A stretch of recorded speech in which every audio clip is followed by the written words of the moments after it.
ഇന്ന് നമ്മുടെ സംസ്ഥാനത്ത് 57 പേർക്കാണ് കോവിഡ് സ്ഥിരീകരിച്ചത്. കോഴിക്കോട് ചികിത്സയിലായിരുന്ന സുലേഖ ഇന്നലെ മരണമടഞ്ഞു. ഹൃദ്രോഗിയായിരുന്നു, ഗൾഫിൽ നിന്ന് വന്നതായിരുന്നു. ഇവരുടെ മരണത്തോടെ സംസ്ഥാനത്ത് മരണം 10ആയി. ഇന്ന് പോസിറ്റീവായതിൽ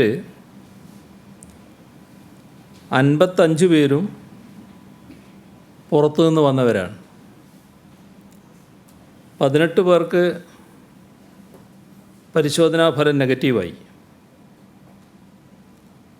കാസർഗോഡ് 14, മലപ്പുറം 14, തൃശ്ശൂർ 9, കൊല്ലം 5, പത്തനംതിട്ട 4, തിരുവനന്തപുരം 3, എറണാകുളം 3, ആലപ്പുഴ 2, പാലക്കാട് 2, ഇടുക്കി 1.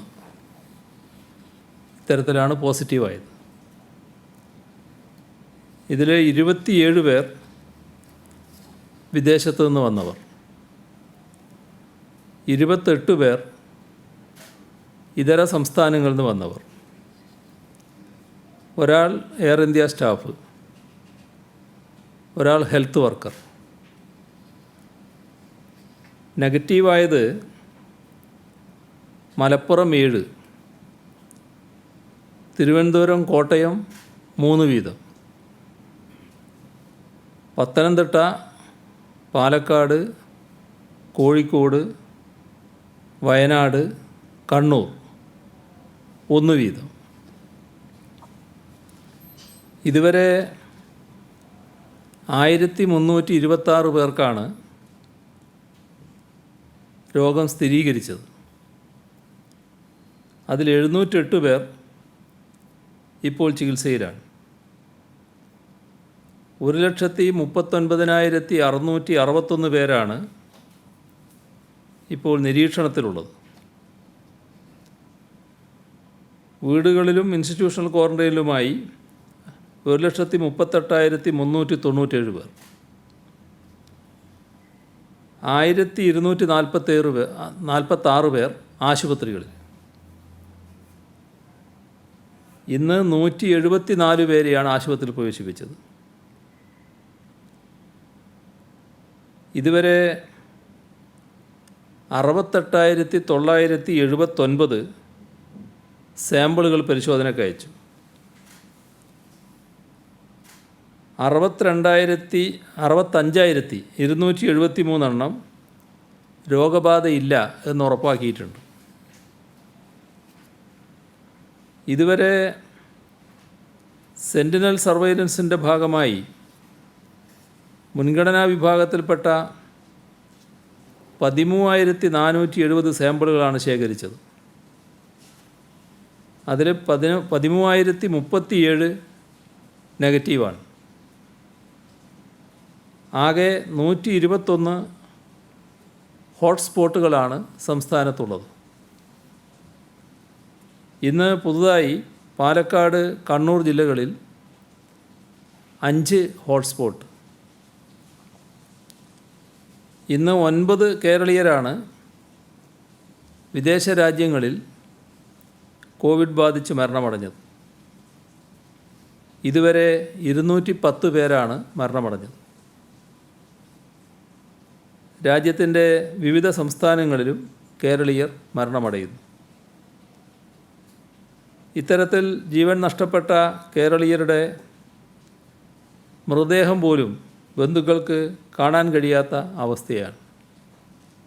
അക്ഷരാർത്ഥത്തിൽ ദുരിതകാലമാണ് നാം പിന്നിടുന്നത്. പ്രിയ സഹോദരങ്ങളുടെ വേർപാടിൽ അനുശോചനം രേഖപ്പെടുത്തുന്നു.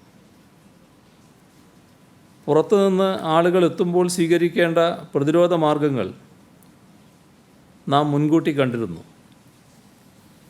മെയ് 4 ശേഷമുണ്ടായ പുതിയ കേസുകളിൽ 90% പുറത്തു നിന്ന് വന്നതാണ്. മെയ് 4 മുൻപ് അത് 67%. മെയ് 29 മുതൽ ദിവസം ശരാശരി 3000 ടെസ്റ്റുകൾ നടത്തുന്നുണ്ട്.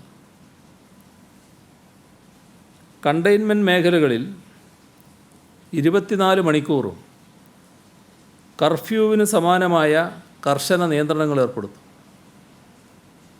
മെഡിക്കൽ ആവശ്യങ്ങൾ, കുടുംബാംഗങ്ങളുടെ മരണം എന്നിവയുമായി ബന്ധപ്പെട്ട കാര്യങ്ങൾക്ക് മാത്രമേ യാത്ര അനുവദിക്കൂ. ഇതിനായി അടുത്ത പോലീസ് സ്റ്റേഷനിൽ നിന്ന് പാസ് വാങ്ങണം. അയൽ സംസ്ഥാനങ്ങളിൽ നിന്ന് ദിവസവും കേരളത്തിലെത്തി ജോലി ചെയ്ത് മടങ്ങുന്ന തൊഴിലാളികൾക്ക് 15 ദിവസത്തെ കാലാവധിയുള്ള താൽക്കാലിക പാസ് നൽകും. ബന്ധപ്പെട്ട പോലീസ് സ്റ്റേഷനിൽ നിന്നാണ് പാസ് നൽകുന്നത്. മാസ്ക് ധരിക്കാത്ത 3075 സംഭവങ്ങൾ സംസ്ഥാനത്ത് റിപ്പോർട്ട് ചെയ്തിട്ടുണ്ട്. ക്വാറന്റൈൻ ലംഘിച്ച 7 പേർക്കെതിരെ ഇന്ന് കേസ് രജിസ്റ്റർ ചെയ്തു. മാർച്ച് അവസാനം രാജ്യവ്യാപകമായി ഏർപ്പെടുത്തിയ ലോക്ക്ഡൗണിൽ നിന്ന് ഘട്ടം ഘട്ടമായി പുറത്തു കടക്കാനുള്ള മാർഗനിർദ്ദേശങ്ങൾ കേന്ദ്ര സർക്കാർ പുറപ്പെടുവിച്ചിട്ടുണ്ട്. ഇതിൽ ചില കാര്യങ്ങളിൽ നിലവിലുള്ള നിയന്ത്രണങ്ങൾ തുടരാനോ കർക്കശമാക്കാനോ സംസ്ഥാനങ്ങൾക്ക് അധികാരം നൽകിയിട്ടുണ്ട്. ഓരോ സംസ്ഥാനത്തെയും രോഗവ്യാപനത്തിൻ്റെ സ്ഥിതി വിലയിരുത്തിയാണ് ഇത്തരത്തിൽ മാറ്റം വരുത്തേണ്ടത്. കേന്ദ്ര മാനദണ്ഡങ്ങൾ സംസ്ഥാന സർക്കാർ പരിശോധിക്കുകയുണ്ടായി. ഇതിൽ ചില കാര്യങ്ങളിൽ കേന്ദ്ര സർക്കാരുമായി ബന്ധപ്പെട്ട് തീരുമാനമെടുക്കും. കേസുകൾ വർദ്ധിച്ചു വരുന്ന സാഹചര്യത്തിൽ കൂട്ടം കൂടുന്നത് തുടർന്നും അനുവദിക്കാൻ കഴിയില്ല. രോഗവ്യാപനം തടയാൻ അതാവശ്യമാണ്. കേരളത്തിൽ സംഘം ചേരുന്നവരിൽ സാംസ്കാരിക പ്രസ്ഥാനത്തിലും യുവജന സംഘടന ഒഴികെയുള്ള രാഷ്ട്രീയ സംഘടനകളിലും കൂടുതൽ പ്രായാധിക്യമുള്ളവരാണ്. സംഘം ചേരൽ അനുവദിച്ചാൽ റിവേഴ്സ് ക്വാറന്റൈൻ പരാജയപ്പെടും. പ്രായമായവർ വീടുകളിൽ നിന്നും പുറത്തു വന്നാൽ അപകട സാധ്യത കൂടുതലാണ്. ആൾക്കൂട്ട സാധ്യതയുള്ള ഒരു സംഘം ചേരലുകളും നിലവിലുള്ള സാഹചര്യത്തിൽ അനുവദിക്കുന്നത് അപകടകരമാവും.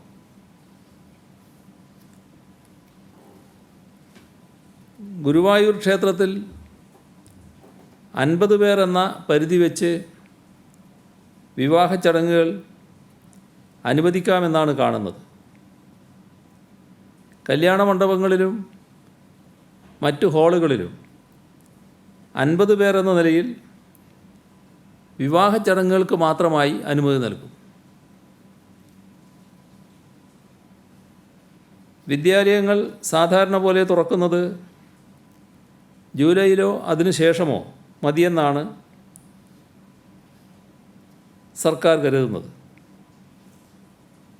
ഇക്കാര്യവും കേന്ദ്ര സർക്കാരുമായി ചർച്ച ചെയ്യും. 8-ാം തീയതിക്ക് ശേഷം അനുവദിക്കേണ്ട ഇളവുകളുടെ കാര്യത്തിൽ സംസ്ഥാനത്തിൻ്റെ അഭിപ്രായം കേന്ദ്രത്തെ അറിയിക്കും. കണ്ടെയ്ൻമെൻറ്റ് സോണിൽ പൂർണ്ണ ലോക്ക്ഡൗൺ ആയിരിക്കും. ജൂൺ 30 വരെ ഇന്നത്തെ നിലയിൽ അത് തുടരും. സംസ്ഥാനത്തിന് പുറത്തു നിന്ന് വരുന്നതിന് സർക്കാർ പോർട്ടലിൽ രജിസ്റ്റർ ചെയ്യുകയും പാസ് എടുക്കുകയും വേണം. രജിസ്റ്റർ ചെയ്യാതെ ആളുകൾ വന്നാൽ അത് വലിയ പ്രത്യാഘാതമുണ്ടാക്കും. അന്തർജില്ലാ ബസ് സർവീസ് പരിമിതമായ തോതിൽ അനുവദിക്കാം. തൊട്ടടുത്ത 2 ജില്ലകൾക്കിടയിൽ ബസ് സർവീസ് അനുവദിക്കാമെന്നാണ് കരുതുന്നത്. എല്ലാ സീറ്റുകളിലും ഇരുന്ന് യാത്ര ചെയ്യാം. ബസ് യാത്രയിൽ മാസ്ക് ധരിക്കണം. വാതിലിനരികിൽ സാനിറ്റൈസർ ഉണ്ടാകണം. എല്ലാ സുരക്ഷാ മാനദണ്ഡങ്ങളും പാലിക്കുകയും വേണം. കാറിൽ ഡ്രൈവർക്ക് പുറമെ 3 പേർക്ക് യാത്ര ചെയ്യാം. ഓട്ടോയിൽ 2 യാത്രക്കാരെ അനുവദിക്കും. സിനിമാ ഷൂട്ടിംഗ് സുരക്ഷാ മാനദണ്ഡങ്ങൾ പാലിച്ച് സ്റ്റുഡിയോക്കകത്തും ഇൻഡോർ ലൊക്കേഷനിലുമാകാം. എന്നാൽ 50 പേരിലധികം പാടില്ല. ചാനലുകളുടെ ഇൻഡോർ ഷൂട്ടിങ്ങിൽ പരമാവധി ആളുകളുടെ എണ്ണം 25.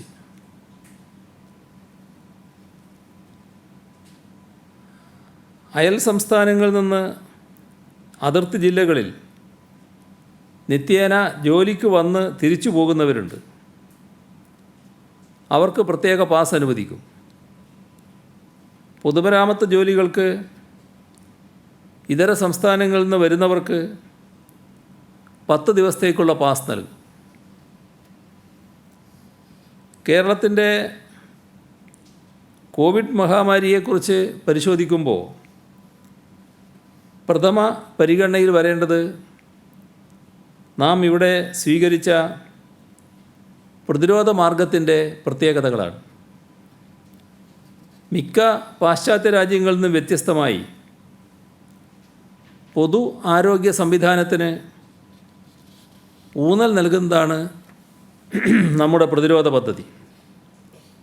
ഇതിന് trace, quarantine, test, isolate, treat എന്നീ 5 ഘടകങ്ങളാണുള്ളത്.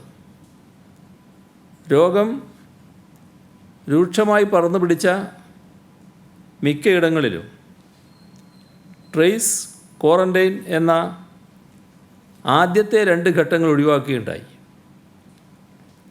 അവർ ടെസ്റ്റിങ്ങിലും ട്രീറ്റ്മെൻറ്റിലും മാത്രമാണ് ഊന്നൽ നൽകിയത്. അതിൻ്റെ ഭാഗമായി രോഗം പടരുന്ന സാഹചര്യം ഫലപ്രദമായി തടയാൻ സാധിച്ചില്ല. രോഗവ്യാപനം വലിയ തോതിൽ തടഞ്ഞു നിർത്താൻ കേരളത്തിന് സാധിച്ചത് ഈ തരത്തിലുള്ള ഇടപെടൽ കൊണ്ടാണ്. കേരളത്തിൻ്റെ ഏറ്റവും വലിയ ശക്തി വികേന്ദ്രീകൃതമായ പൊതുജനാരോഗ്യ സംവിധാനം തന്നെയാണ്. കോവിഡ്-19 രോഗത്തിൻ്റെ കേരളത്തിലെ ബേസിക് റീപ്രൊഡക്റ്റീവ് നമ്പർ പരിശോധിച്ചാൽ നമ്മുടെ പ്രവർത്തനങ്ങളുടെ മികവ് മനസ്സിലാക്കാനാകും. ഒരു രോഗിയിൽ നിന്നും എത്ര ആളുകളിലേക്ക് രോഗം പകരുന്നു എന്നതാണ് ബേസിക് റീപ്രൊഡക്റ്റീവ് നമ്പർ. കൊറോണയുടെ കാര്യത്തിൽ 3 ലോകതലത്തിൽ ശരാശരി റീപ്രൊഡക്റ്റീവ് നമ്പർ. അതായത് ഒരാളിൽ നിന്നും 3 പേരിലേക്ക് കോവിഡ് പകരുന്നുവെന്ന് കണക്കാക്കപ്പെടുന്നു. കേരളത്തിൽ ആദ്യത്തെ 3 കേസുകൾ വുഹാനിൽ നിന്നാണ് എത്തിയത്.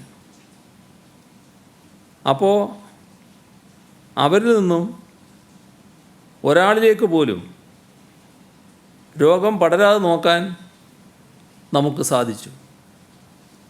ഇന്ത്യയിൽ കൊറോണ വൈറസ് പടരാൻ സാധ്യതയുണ്ടെന്ന് ജനുവരി 18 ലോകാരോഗ്യ സംഘടന പറഞ്ഞത്. 19 തന്നെ സംസ്ഥാന സർക്കാർ അത് സംബന്ധിച്ച് ഓർഡർ ഇറക്കി. 21 തന്നെ സ്ക്രീനിങ്ങിൻ്റെയും ടെസ്റ്റിങ്ങിൻ്റെയും മാനദണ്ഡങ്ങൾ തീരുമാനിച്ചു. 26-ന് കേരളത്തിൽ ആദ്യ കേസ് രേഖപ്പെടുത്തി. ആ സമയത്ത് തന്നെ നാം രോഗവ്യാപനം തടയാനുള്ള സംവിധാനം ഏർപ്പെടുത്തിയിരുന്നു. പിന്നീട് അടുത്ത ഘട്ടങ്ങളിൽ കേരളത്തിലെ ആക്റ്റീവ് കോവിഡ് കേസുകളിൽ 75% പുറത്തുനിന്ന് വന്ന കേസുകളും 25% സമ്പർക്കം മൂലമുണ്ടായതുമാണ്. ഈ സാഹചര്യത്തിൽ കേരളത്തിൽ രോഗത്തിൻ്റെ ബേസിക് റീപ്രൊഡക്റ്റീവ് നമ്പർ 0.45 ആക്കി നിലനിർത്താൻ നമുക്ക് സാധിച്ചു. ലോക ശരാശരി 3 ഓർക്കണം. ലോകത്ത് വളരെ കുറച്ച് രാജ്യങ്ങൾക്കേ ഈ നേട്ടം കൈവരിക്കാൻ സാധിച്ചിട്ടുള്ളൂ. വേറൊരു കാര്യം ഇവിടെ ആലോചിക്കാം. മറിച്ചായിരുന്നു അവസ്ഥയെങ്കിൽ എന്ത് സംഭവിക്കുമായിരുന്നു? കോവിഡ്-19 സീരിയൽ ഇൻ്റർവെൽ ശരാശരി 5 ദിവസമാണ്. അതായത് രോഗം ബാധിച്ചു കഴിഞ്ഞാൽ മറ്റൊരാളിലേക്ക് പകർത്താൻ വേണ്ട സമയം. കേരളത്തിലെ ബേസിക് റീപ്രൊഡക്റ്റീവ് നമ്പർ 3 സങ്കല്പിച്ചാൽ നിലവിലുള്ള 670 ആക്റ്റീവ് കേസുകൾ 2 ആഴ്ച കൊണ്ട് ഏതാണ്ട് 25,000 ആകേണ്ടതാണ്. ശരാശരി മരണനിരക്ക് 1% എടുത്താൽ തന്നെ മരണസംഖ്യ 250 കവിയുകയും ചെയ്യും. എന്നാൽ കേരളത്തിൽ അതല്ല സംഭവിച്ചതെന്ന് നമ്മളെല്ലാം കണ്ടതാണ്. അതിന് കാരണം ഈ രോഗവ്യാപനം തടയാൻ വേണ്ട ട്രേസിങ്ങും ക്വാറൻറ്റൈനും ഫലപ്രദമായി നമുക്ക് നടപ്പാക്കാൻ സാധിച്ചതാണ്. ഒരു വലിയ വിപത്തിനെ ഇങ്ങനെയാണ് ഇത്രയും നാൾ നാം തടഞ്ഞു നിർത്തിയത്. അതുകൊണ്ട് തന്നെ ഹോം ക്വാറൻറ്റൈനും കോൺടാക്റ്റ് ട്രേസിങ്ങും കൂടുതൽ ശക്തമായി മുന്നോട്ട് കൊണ്ടുപോയേ തീരൂ. എപ്പിഡമോളജിക്കൽ ലിങ്കേജ് അഥവാ കേസുകളുടെ ഉത്ഭവം എവിടെ നിന്നാണെന്ന് കണ്ടെത്താനാകാത്ത കുറേ കേസുകൾ ഒരേ സ്ഥലത്ത് കണ്ടെത്തുമ്പോഴാണ് സമൂഹ വ്യാപനം ഉണ്ടായെന്ന് കണക്കാക്കപ്പെടുന്നത്. കേരളത്തിൽ ഇത്തരം 10-30 കേസുകൾ കണ്ടെത്തിയില്ലേ എന്ന് ചിലർ ചോദിക്കുന്നുണ്ട്. അത് സമൂഹ വ്യാപനത്തിൻ്റെ ലക്ഷണമല്ലേ എന്ന് സ്വാഭാവികമായും ഉന്നയിക്കപ്പെട്ടേക്കാം. ഉത്ഭവമറിയാത്ത ഈ 30 കേസുകളും സമൂഹ വ്യാപനമല്ല. എത്രയൊക്കെ ശ്രമിച്ചാലും ഒരു വ്യക്തിയെ സംബന്ധിച്ചിടത്തോളം 2 ആഴ്ചക്കാലത്ത് അയാളുമായി ബന്ധപ്പെട്ട എല്ലാ മനുഷ്യരെയും പൂർണ്ണമായും ഓർത്തെടുക്കാൻ സാധിച്ചു എന്ന് വരില്ല. അതുകൊണ്ട് റൂട്ട് മാപ്പിൽ കുറച്ചു പേരെങ്കിലും ലിങ്ക് ചെയ്യപ്പെടാതെ പോയേക്കാം. അത്തരത്തിലൊരാൾക്ക് പുതുതായി രോഗം ബാധിച്ചാൽ എപ്പിഡമോളജിക്കൽ ലിങ്ക് ഇല്ലെന്ന് തന്നെ പറയേണ്ടി വരും. എന്നാൽ അത് സമൂഹ വ്യാപനത്തിൻ്റെ ലക്ഷണമായി ഉറപ്പിക്കാനും സാധിക്കില്ല. അപ്പോൾ അടുത്തപടിയായി അവിടെ അത്തരം സംഭവങ്ങൾ കൂടുതലായി ഉണ്ടോ എന്ന് പരിശോധിക്കുകയും അവിടെ കൂടുതൽ പേരിൽ ടെസ്റ്റ് നടത്തി നോക്കുകയും ചെയ്യും. ഇത്തരം കേസുകളുടെ, അതായത് എപ്പിഡമോളജിക്കൽ ലിങ്ക് ഇല്ലാത്ത, എവിടുന്ന് കിട്ടിയെന്നറിയാത്ത കേസുകളുടെ ഒരു ക്ലസ്റ്റർ അഥവാ കൂട്ടം കേരളത്തിൽ ഒരു പ്രത്യേക സ്ഥലത്തും ഉണ്ടായിട്ടില്ല എന്ന് പരിശോധിച്ച് ഉറപ്പാക്കിയിട്ടുണ്ട്. അതുകൊണ്ട് തന്നെ അതൊന്നും സമൂഹ വ്യാപനത്തിൽ പെടുത്താനാകില്ല. ഈ ഒറ്റപ്പെട്ട 30ഓളം കേസുകളിലും കഴിഞ്ഞ 14 ദിവസം അവർ ബന്ധപ്പെട്ടവരിൽ രോഗിയോ രോഗിയുടെ പ്രൈമറി കോൺടാക്റ്റിൽ ഉള്ളവരോ ഉണ്ടോ എന്ന് അറിയാത്തതുകൊണ്ട് തന്നെ അവർ സെക്കൻഡറി കോൺടാക്റ്റായി മാറുകയാണ് ചെയ്യുന്നത്. അല്ലാതെ അവർ സമൂഹ വ്യാപനത്തിലേക്ക് പോയിട്ടില്ല. ഇത് കോവിഡ്-19 മാത്രം പ്രത്യേകതയാണ്. മറ്റ് ചില പകർച്ചവ്യാധികളിൽ ഇങ്ങനെയല്ല. ഒരു കേസ് ഉണ്ടായാൽ തന്നെ സമൂഹ വ്യാപനമായി കണക്കാക്കാറുണ്ട്.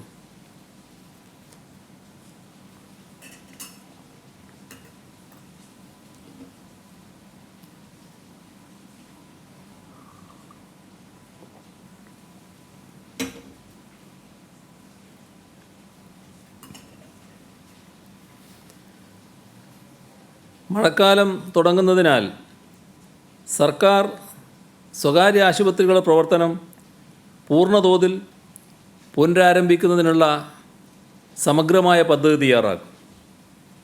സ്വകാര്യ മേഖലയെ ഫലപ്രദമായി ഉപയോഗിക്കും.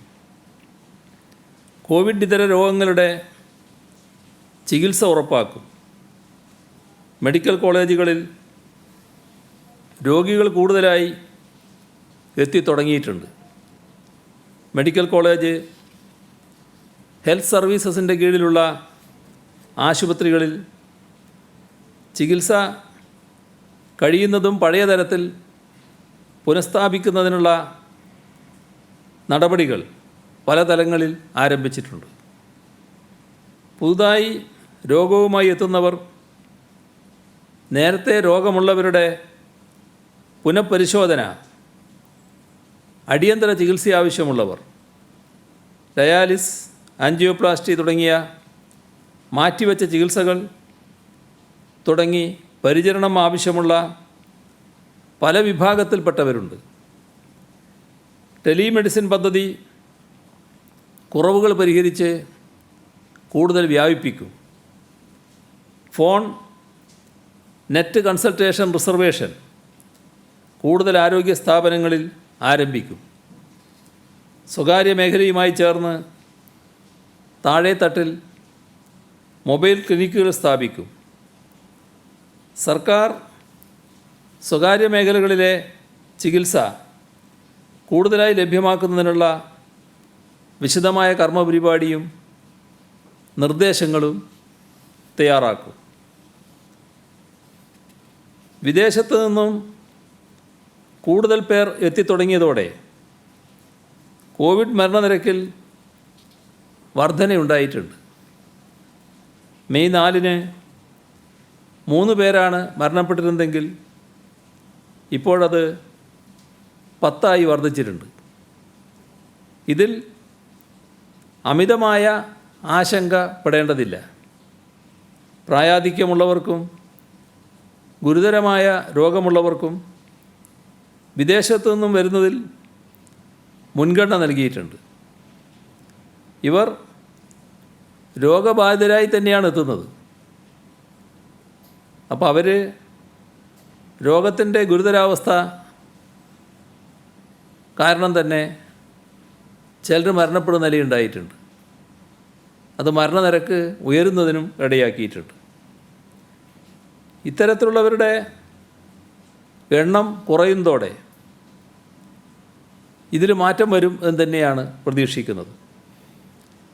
രോഗികളുടെ എണ്ണം വർദ്ധിച്ചു വരുന്നുണ്ട്. ആ സാഹചര്യത്തിൽ റിവേഴ്സ് ക്വാറൻറ്റൈൻ, സംരക്ഷണ സമ്പർക്ക വിലക്ക് നമുക്ക് കൂടുതൽ ശക്തമാക്കാൻ ആകണം. കോവിഡ് രോഗം ബാധിച്ച് മരണമടഞ്ഞവരെ മറവ് ചെയ്യുന്നത് സംബന്ധിച്ച് കേന്ദ്ര ആരോഗ്യ വിഭാഗം ഡയറക്ടറേറ്റ് പെരുമാറ്റച്ചട്ടം പുറപ്പെടുവിച്ചിട്ടുണ്ട്. നിപ്പ മൂലം മരണമടഞ്ഞവരെ മറവ് ചെയ്യുന്നതിൽ നിന്നും കൂടുതൽ ലഘൂകരിച്ച പെരുമാറ്റച്ചട്ടമാണ് പുറപ്പെടുവിച്ചിട്ടുള്ളത്. ഇത് കേരളത്തിലും നടപ്പാക്കും. ചില ട്രെയിനുകൾ സർവീസ് തുടങ്ങിയിട്ടുണ്ട്. സംസ്ഥാനത്ത് ട്രെയിൻ യാത്ര ആകാമെന്നാണ് കാണുന്നത്. റിട്ടേൺ ടിക്കറ്റോടെ അത്യാവശ്യത്തിന് വരുന്നവർക്ക് അത് വിമാനങ്ങളിലടക്കം ക്വാറൻറ്റൈൻ നിർബന്ധമാക്കില്ല. ഒരാഴ്ചക്കകം തിരിച്ചു പോകുന്നുവെന്ന് ഉറപ്പാക്കും. തിങ്കളാഴ്ച കണ്ണൂർ തിരുവനന്തപുരം ജനശതാബ്ദി എക്സ്പ്രസ് പുറപ്പെട്ടത് കോഴിക്കോട്ട് നിന്നാണ്. കണ്ണൂരിൽ നിന്ന് ടിക്കറ്റ് റിസർവ് ചെയ്തവരുടെ യാത്ര ഇത് കാരണം മുടങ്ങി. ഈ വിഷയം റെയിൽവേയുടെ ശ്രദ്ധയിൽപ്പെടുത്തും. ഗൾഫ് രാജ്യങ്ങളിൽ നിന്ന് ചാർട്ടേഡ് വിമാനങ്ങളിൽ ആളുകളെ എത്തിക്കുന്നുണ്ട്. ചില പരാതി അതിനോടൊപ്പം വരുന്നുണ്ട്. ചിലർ ഇതിന് കൂടുതൽ പണം വാങ്ങുന്നു എന്ന പരാതിയാണ്. അങ്ങനെ ആളെ കൊണ്ടുവരുമ്പോൾ രണ്ട് കാര്യം ശ്രദ്ധിക്കണം. ഒന്ന്, ഇന്ത്യ ഗവൺമെൻറ് ഇപ്പോൾ നിശ്ചയിച്ചിട്ടുള്ള യാത്രാക്കൂലിയുണ്ട്. അതിൽ വർദ്ധിക്കാൻ പാടില്ല. അതോടൊപ്പം മുൻഗണനാ വിഭാഗങ്ങളുണ്ട്. ആ മുൻഗണനാ വിഭാഗത്തെ തന്നെയായിരിക്കണം പരിഗണിക്കുന്നത്. അവർക്കായിരിക്കണം അവസരം നൽകുന്നത്. അതിഥി തൊഴിലാളികൾക്കിടയിൽ പ്രകോപനപരമായ വ്യാജ സന്ദേശങ്ങൾ പ്രചരിപ്പിക്കുന്നുണ്ട്. അത് തുടരുകയാണ്. അവരുടെ കാര്യത്തിൽ സർക്കാർ നേരത്തെ നിലപാട് വ്യക്തമാക്കിയതാണ്. അവർ നാട്ടിലേക്ക് പോകുന്നതിന് ഒരു തടസ്സവും സംസ്ഥാന സർക്കാരിൻ്റെ ഭാഗത്തുനിന്നില്ല. സ്വന്തം നാട്ടിലേക്ക് തിരിച്ചു പോകാൻ ആവശ്യമായ എല്ലാ സഹായവും സർക്കാരിൽ നിന്നുണ്ടാകും. ശനിയാഴ്ചയും ഞായറാഴ്ചയും നമ്മുടെ സംസ്ഥാനത്ത് ആകെ ശുചീകരണ പ്രവർത്തനങ്ങൾ നടന്നിട്ടുണ്ട്. അതിൽ മുഴുകിയ എല്ലാവരെയും അഭിനന്ദിക്കുന്നു. മാലിന്യ നിർമ്മാർജ്ജനം ഉറപ്പുവരുത്തുന്നതിന് തുടർന്നും സജീവ ശ്രദ്ധ ഉണ്ടാകണം. കേരളത്തിലെ വിദ്യാഭ്യാസ ചരിത്രത്തിൽ പുതിയ അധ്യായം എഴുതി ചേർത്തുകൊണ്ടിരിക്കുന്ന ദിവസങ്ങളിലൂടെയാണ് നാം കടന്നു പോകുന്നത്. പ്രതിസന്ധികളെ അവസരമാക്കുക, അത് ഫലപ്രദമായി നടപ്പിലാക്കുക. ഇത്തരത്തിലുള്ള സർക്കാരിൻ്റെ കാഴ്ചപ്പാട് വിദ്യാഭ്യാസ മേഖലയിൽ പ്രാവർത്തികമാവുകയാണ്. സാധാരണ വർഷത്തേതുപോലെ ജൂൺ 1 തന്നെ നമ്മുടെ അധ്യയന വർഷം ആരംഭിക്കുവാൻ കഴിഞ്ഞു. കുട്ടികളുടെ കയ്യും പിടിച്ച് രക്ഷിതാക്കൾ സ്കൂളിലെത്തുന്ന പതിവ് കോവിഡിൻ്റെ പശ്ചാത്തലത്തിൽ ഇത്തവണ ഉണ്ടായില്ല. പകരം ഓൺലൈനായി ക്ലാസ്സുകൾ കൈകാര്യം ചെയ്യുന്ന പുതുരീതിയിലായിരുന്നു അധ്യയന വർഷാരംഭം. നിശ്ചിത സമയത്ത് ഓരോ ക്ലാസ്സിലെ കുട്ടികൾക്കും ടൈം ടേബിൾ അനുസരിച്ച് വിക്ടേഴ്സ് ചാനലിലൂടെ ക്ലാസ്സുകൾ സംപ്രേഷണം ചെയ്യുന്നതാണ് രീതി. വിക്ടേഴ്സിൻ്റെ ഫേസ്ബുക്ക്, യൂട്യൂബ് ചാനലിലും ഈ ക്ലാസ്സുകൾ നൽകുന്നുണ്ട്. വീട്ടിൽ ടി വിയോ സ്മാർട്ട് ഫോണോ ഇൻ്റർനെറ്റോ ഒന്നുമില്ലാത്ത കുട്ടികൾക്കും ക്ലാസുകൾ കാണാനുള്ള അവസരമൊരുക്കുന്നുണ്ട്. ഓൺലൈൻ വിദ്യാഭ്യാസത്തിന് സൗകര്യം ലഭിക്കാത്ത കുട്ടികൾക്കായി ഒരു പദ്ധതി തയ്യാറാക്കിയിട്ടുണ്ട്. ടെലിവിഷൻ ഇല്ലാത്ത വീടുകളിലെ കുട്ടികൾക്കുള്ള അയൽപക്ക പഠന കേന്ദ്രങ്ങൾ KSFE സ്പോൺസർ ചെയ്യും. ഇവിടങ്ങളിൽ ടെലിവിഷൻ വാങ്ങുന്നതിനുള്ള ചെലവിൻ്റെ 75% KSFE സബ്സിഡിയായി നൽകും. മുഖ്യമന്ത്രിയുടെ ദുരിതാശ്വാസ നിധിയിലേക്ക് ജീവനക്കാരുടെ ഒരു മാസത്തെ ശമ്പളം സംഭാവന നൽകിയതിൽ നിന്നാണ് ഇതിനുള്ള പണം കണ്ടെത്തുക. അങ്ങനെ ഈ പഠന കേന്ദ്രങ്ങളെല്ലാം KSFE സ്പോൺസർ ചെയ്യും. ടെലിവിഷൻ്റെ 25% ചെലവും കേന്ദ്രം ഒരുക്കുന്നതിനുള്ള മറ്റ് ചെലവുകളും തദ്ദേശഭരണ സ്ഥാപനങ്ങളോ സ്പോൺസർമാരെയോ കണ്ടെത്തണം. കുടുംബശ്രീ വഴി ലാപ്ടോപ്പുകൾ വാങ്ങുന്നതിനുള്ള ഒരു സ്കീം KSFE രൂപം നൽകുന്നുണ്ട്. KSFEയുടെ മൈക്രോ ചിട്ടിയിൽ ചേരുന്ന കുടുംബശ്രീ CDSകളിലാണ് ഈ സ്കീം നടപ്പാക്കുക. ഹൈടെക് പദ്ധതിയുടെ ഭാഗമായി ലഭ്യമാക്കിയ 1,20,000 ലാപ്ടോപ്പുകൾ, 7,000 പ്രോജക്ടറുകൾ, 4,545 ടെലിവിഷനുകൾ തുടങ്ങിയവ സൗകര്യങ്ങൾ ലഭ്യമല്ലാത്ത പ്രദേശത്ത് കൊണ്ടുപോയി ഉപയോഗിക്കാനുള്ള അനുവാദം നൽകിയിട്ടുണ്ട്. സംപ്രേഷണ സമയത്തോ ആദ്യ ദിവസങ്ങളിലോ ക്ലാസുകൾ കാണാൻ കഴിയാത്ത കുട്ടികളുണ്ടെങ്കിൽ രക്ഷിതാക്കളും കുട്ടികളും ആശങ്കപ്പെടേണ്ടതില്ല. ആദ്യ ആഴ്ചയിൽ ട്രയൽ സംപ്രേഷണമാണ് നടക്കുന്നത്. ജൂൺ 1 ക്ലാസുകൾ അതേ ക്രമത്തിൽ ജൂൺ 8 തിങ്കളാഴ്ച പുനഃസംപ്രേഷണം ചെയ്യും. ഉന്നത വിദ്യാഭ്യാസ മേഖലയിലും സമാനമായി ഓൺലൈൻ ക്ലാസുകൾക്ക് തുടക്കമായിട്ടുണ്ട്. അക്കാദമിക് കലണ്ടറിൻ്റെ അടിസ്ഥാനത്തിൽ ടൈം ടേബിളുകൾ തയ്യാറാക്കി അധ്യാപകർ ഓൺലൈനിൽ കൂടി ക്ലാസുകൾ കൈകാര്യം ചെയ്യുന്ന രീതിയാണ് ഉന്നത വിദ്യാഭ്യാസ മേഖലയിൽ നടപ്പാക്കുന്നത്. സാങ്കേതിക സംവിധാനങ്ങളുടെയും ഇൻ്റർനെറ്റിൻ്റെയും ലഭ്യതയെ അടിസ്ഥാനമാക്കി ലൈവ് ക്ലാസുകൾ നൽകും.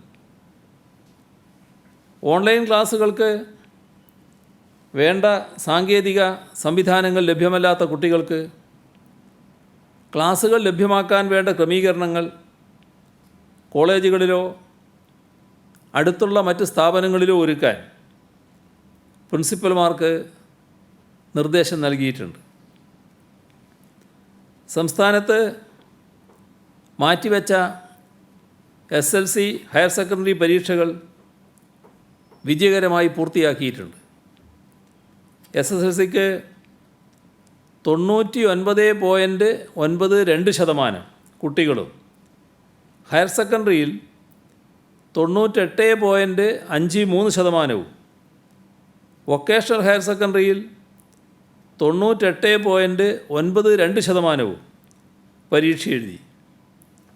ലോക്ക്ഡൗൺ ഘട്ടത്തിൽ കുറ്റമറ്റ രീതിയിൽ പരീക്ഷ നടത്തിയ എല്ലാവരെയും കുട്ടികളെയും അഭിനന്ദിക്കുന്നു. കേരള സംസ്ഥാന പിന്നോക്ക വിഭാഗ വികസന കോർപ്പറേഷൻ കോവിഡിൻ്റെ പശ്ചാത്തലത്തിൽ 650 കോടി രൂപയുടെ വായ്പാ പദ്ധതികൾ നടപ്പിലാക്കും. ലോക്ക്ഡൗണിനെ തുടർന്ന് വരുമാനമില്ലാതായ സംരംഭകർക്ക് സംരംഭങ്ങൾ പുനരാരംഭിക്കുന്നതിന് പരമാവധി 5 ലക്ഷം രൂപ വരെ 6% വാർഷിക പലിശ നിരക്കിൽ പ്രവർത്തന മൂലധന വായ്പ അനുവദിക്കും.